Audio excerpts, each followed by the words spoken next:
ओम नमो भगवते वासुदेवाय। ओम नमो भगवते वासुदेवाय। ओम नमो भगवते वासुदेवाय। ओम ज्ञानाय नमः। सार्थ ज्ञानेश्वरी दिवस 96 अध्याय 5 कर्मसन्यास योग। श्री गणेशाय नमः।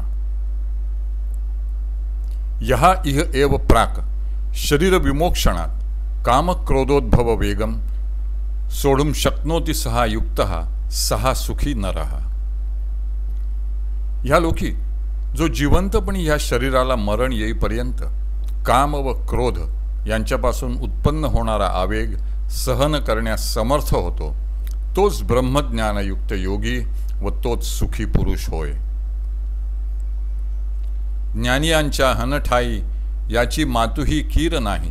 देही देह भावो जिही स्ववश केले। जया ते बाह्याची भाष नेणिजेची निशेष अंतरी सुख एक आथी। परी ते वेगळेपणे भोगिजे जैसे पक्षीये फळ चुंबिजे तैसे नव्हे तेथ विसरिजे भोगितेपणही। भोगी अवस्था एकी उठी ते अहंकाराचा अचळू लोटी मग सुखेसी घे आटी गाढेपणे। तिये अलिंगन मेळी होय आपे आप कवळी तेथ जळ जैसे जळी वेगळे न दिसे। का आकाशी वायू हारपे तेथ दोन्ही हे भाष लोपे तैसे सुखची उरे स्वरूपे सुरती ये। ऐसी द्वैताची भाष जाय मग म्हणो जरी एक होय तरी तेथ साक्षी कवणू आहे जाणते जे। ज्ञानीजनांच्या ठाई निश्चयपूर्वक ह्या विषयांची गंधवार्ता देखील नसते, कारण त्यांनी ह्या देहात राहूनही देहाचे सर्व भाव व वृत्ती यांना स्ववश केलेले असते।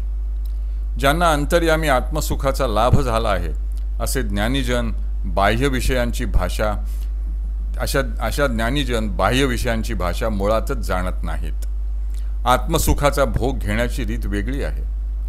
ज्याप्रमाणे पक्षी फळाचे सेवन करताना तेथे भोगता, भोग्य वस्तू आणि भोग अशी त्रिपुटी असते, त्याप्रमाणे तेथे तशी त्रिपुटी नसून आत्मसुखाचा भोग घेताना ज्ञानीजन भोगतेपण देखील विसरतात। आत्मसुखाचा भोग घेताना जी एक अवस्था निर्माण होते ती अहंकाराचा पडदा दूर करते आणि मग सुखाला गाढ आलिंगन देऊन स्वतःच सुखरूप होते। त्या आलिंगनाच्या सोहळ्यात परमात्म्याशी आपोआप कवळी म्हणजे एकरूपता होते। ज्याप्रमाणे जळात जळ मिसळल्यावर ते वेगळेपणाने दिसत नाही किंवा आकाशातील वायू नाहीसा झाल्यावर तेथे आकाश आणि वायू अशी भाषा लोप पावते, त्याप्रमाणे आत्म्याच्या ह्या मिलनामध्ये एक सुखच काय ते आत्मस्वरूपाने उरते। अशा रीतीने ज्यावेळी द्वैताची भाषा नाहीशी होऊन अद्वैताचा व ऐक्याचा साक्षात्कार होतो त्यावेळी ऐक्याला जाणणारा साक्षी म्हणून दुसरा कोण आहे? यः अंतःसुखः अंतरामः तथा यः अंतर्ज्योतिः एव सः योगी ब्रह्मभूतः सन ब्रह्म निर्वाणम अधिगच्छति। क्षीणकल्मषा छिन्नद्वैधाः यतात्मानः सर्वभूतहिते रताः ऋषयाः ब्रह्म निर्वाणम लभन्ते। अंतरात्म्यामध्येच जो सुखी आहे व आत्म्यामध्येच ज्याचा विश्राम आहे आणि त्याचप्रमाणे अंतर्यामी जो आत्मज्योतीने प्रकाशित झाला आहे असा तो आत्मनिष्ठ योगी ब्रह्मरूप होऊन ब्रह्मामध्येच निर्वाणास वा मोक्षास प्राप्त होतो। ज्यांचे कल्मशादी म्हणजे पापादी दोष व विकार क्षीण झाले आहेत, ज्यांच्या द्वैतादी सर्व संशयांचे निरसन झाले आहे, ज्यांनी मनाचे व इंद्रियांचे नियमन केले आहे व सर्व प्राणीमात्रांचे हित साधण्यात जे रत आहेत, असे ऋषितुल्य ज्ञानी तत्ववेत्ते ब्रह्मामध्ये निर्वाणास प्राप्त होतात। म्हणून असो हे आघवे येथ न बोलणे काय बोलावे ते खुणाची पावले स्वभावे आत्मा राम। जे ऐसेनी सुखे मातले आपण पाची आपण गुंतले ते मी जाणे निखिळ वोतले सामरस्याचे। ते आनंदाचे अनुकार सुखाचे अंकुर की महाबोधे विहार केले जैसे। ते विवेकाचे गाव की परब्रह्मीचे स्वभाव, नातरी अलंकाराचे अवयव ब्रह्मविद्येचे। ते सत्वाचे सात्विक की चैतन्याचे आंगिक, हे बहु असो एकैक वानिसी काई। तू संत स्तवनी रतसी, तरी कथेची सेन करिसी, की निराळी बोल देखसी सनागर।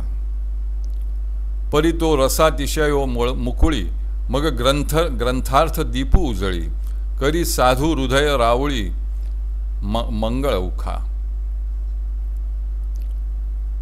म्हणून हे सगळे बोलणे असो, येथे अनुभवाशिवाय बोलता न येण्यासारखी गोष्ट बोलून काय उपयोग। जो आत्मस्वरूपी लीन झाला, त्याच्या अंगी ब्रह्मनिष्ठ पुरुषाची लक्षणे स्वभावताच मांडतात।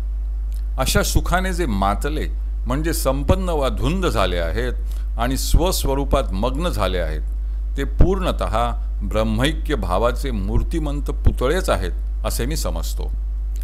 ते सत्पुरुष म्हणजे आनंदाचे अनुकार वा प्रतिबिंब, सुखाचे अंकुर किंवा महाबोधाचे म्हणजे आत्मबोधाचे विहारस्थान असल्यासारखे होय।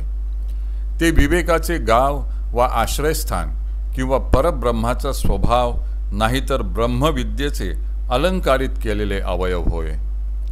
ते सात्विकतेचे सत्व किंवा अंगीभूत चैतन्यच आहेत। ज्ञानदेव ब्रह्मनिष्ठ पुरुषांचे वर्णन करण्याच्या भरात असताना निवृत्तीनाथ म्हणतात, हे असो, त्यांचे किती वर्णन करशील। तू संत जनांचे स्तवन करायला लागलास की तुला मूळ कथेचे स्मरण देखील राहत नाही आणि निराळे विषय देखील तू रसाळ भाषेत सांगतोस। परंतु रसाळपणाचा हा अतिरेक आता आवरता घे आणि भगवद्गीता ग्रंथार्थरूपी दीप उजळून साधूजनांच्या हृदयरूपी रावळात म्हणजे देवळात मंगलदायक सत्यज्ञानाचा प्रकाश पाड। हरिः ओम, हरिः ओम, हरिः ओम। हरये नमः, हरये नमः, हरये नमः।